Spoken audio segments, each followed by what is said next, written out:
Necrophilia. Yeah, it just keeps getting better and better. Imam Abdelbari Zemzani, this citation, May 2011, out of Morocco. This is a very famous imam in Morocco, issued this fatwa. Since a good Muslim couple will meet again in heaven, and since the death does not alter the marital contract, it is not a hindrance to the husband's desire to have sexual intercourse with the corpse of his freshly deceased wife. Yes, this is not a joke. This is not a joke. This is for real. This is what's coming. This level of evil, sick depravity. This is what we're letting into our country. Beastiality, oh yes. No joke. Here is quoting, Ayatollah Khomeini. We all know who Ayatollah Khomeini is, right? Back during the Carter years. Okay, here we go. A man can have sex with animals, such as sheep, cows, camels, and so on. However, he should kill the animal after he has his orgasm. He should not sell the meat to the people in his own village. However, selling the meat to the next village should be fine. This is dead serious. Ayatollah Khomeini's book, blah, blah, blah, 4th volume. There it is. There's a citation. You can look it right up online. Another quote from Khomeini. If one commits the act of sodomy with a cow, a ewe, or a camel, their urine and their excrement becomes impure, and even their milk may no longer be consumed. The animal must then be killed as quickly as possible and burned. Have sex with animals. Just don't sell the meat to anybody in your village. Sell it to someone in the next village. That'll be fine. This is insane. You want to call this one of the world's great religions? This is just stupid. It's stupid. And it's evil and disgusting.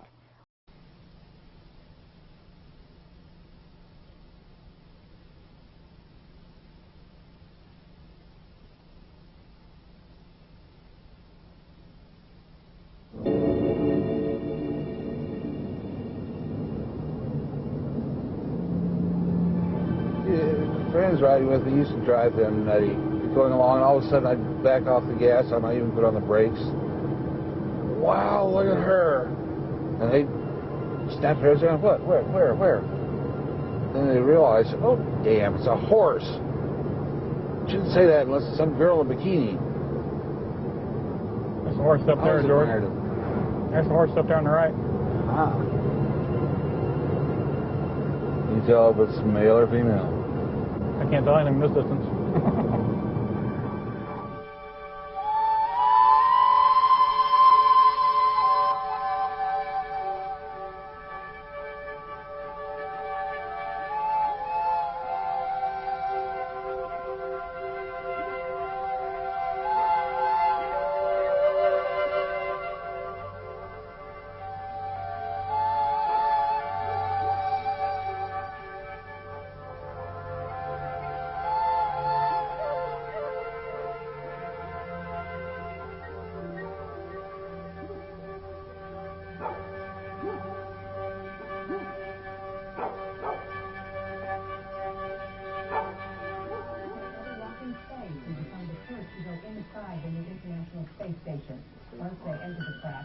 In a trailer home in the backwoods of Missouri live 4 zoophiles.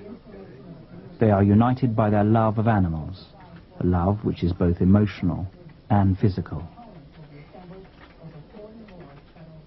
Zoophilia is love of animals. I love my animal dearly. Sex is an option. You know, I don't have to have it all the time. It's something I enjoy very much. It's something I would miss if it were gone.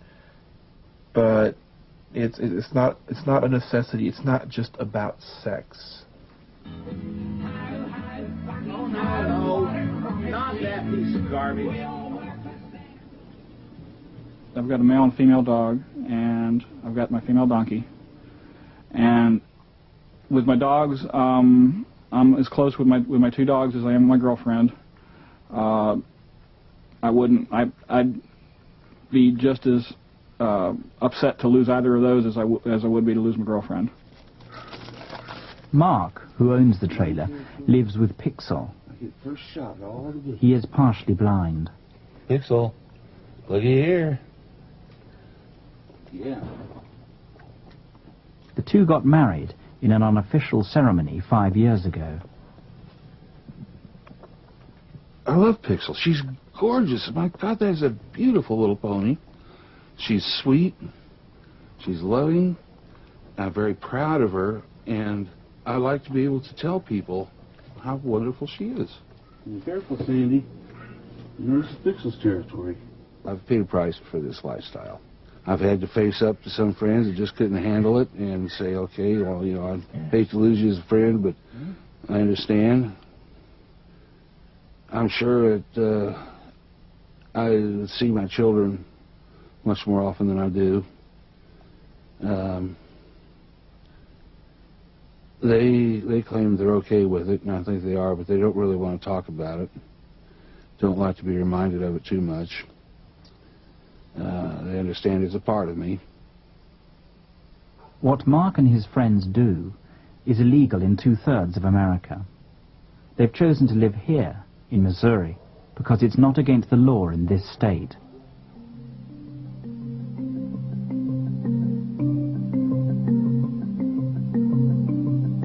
Zoophilia. Zoophilia is one of the 40-odd paraphilias. And para means beyond the usual, and philia means love. These conditions used to be called the perversions, and on the street they're called kinky sex. Zoophilia is, according to the dictionary, is really love for animals. But usually people, when they talk about zoophilia, they talk about people who are in love or have an emotional connection with their animals, and they also have sex with their animals. In an age in which we've confronted so many sexual taboos, zoophilia continues to strike a deep chord of revulsion. We regard it as abusive and defiling. But our hostility does not drive zoophilia away, just underground.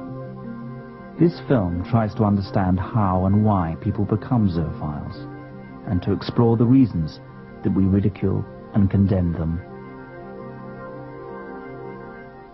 Today on Springer. Well, you know, there's been all this controversy about all the fights. Well, today we have a love story. A Springer Show exclusive. The Jerry Springer Show leapt at Mark's offer to be the first zoophile to speak publicly about his lifestyle.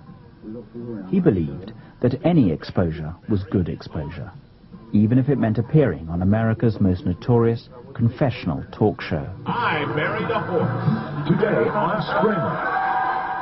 As soon as the audience saw what was coming up, you know, welcome his wife, and here comes a pony.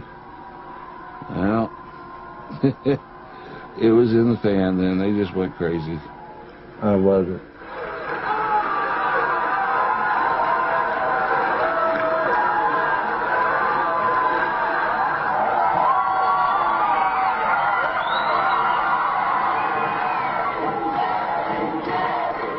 Jerry, well, at one point he says, I think I'm going to vomit.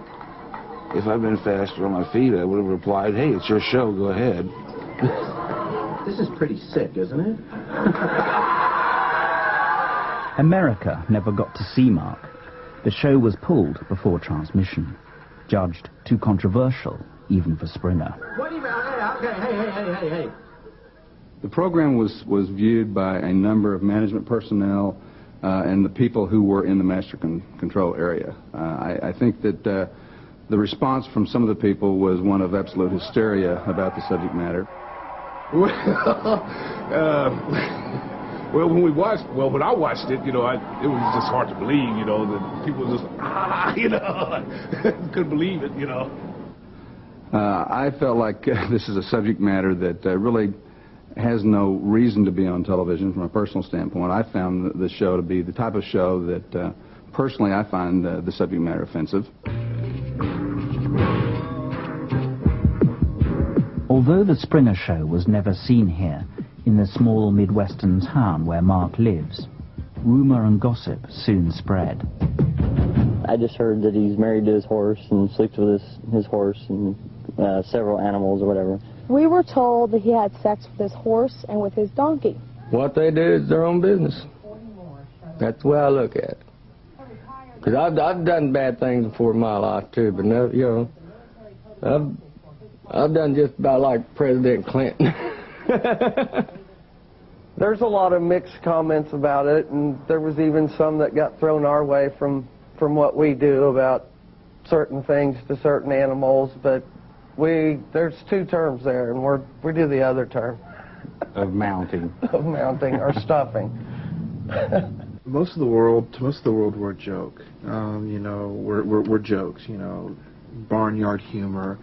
You know, the country hick, and you know, we're not even on the radar screen. We're not even most people's thinking.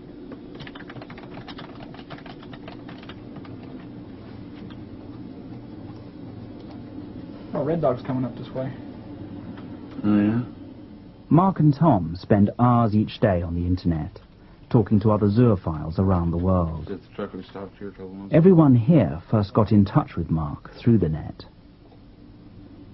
The internet, I think, has been of major importance in the forming of anything that could be described as a zoo community.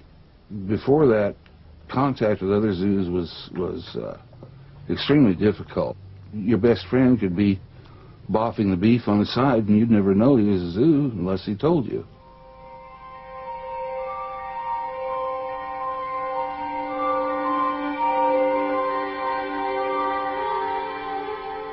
No one has a clear idea how many zoophiles there are. The only published data is by Alfred Kinsey, the American sexologist. His survey in the 1950s, which many now consider unreliable, only looked at bestiality, that is, one-off acts of sexual contact with animals. He did not consider zoophilia, which involves a strong, lifelong attraction. He reported that perhaps as many as 1 in 3 boys in rural areas had sexually experimented with animals.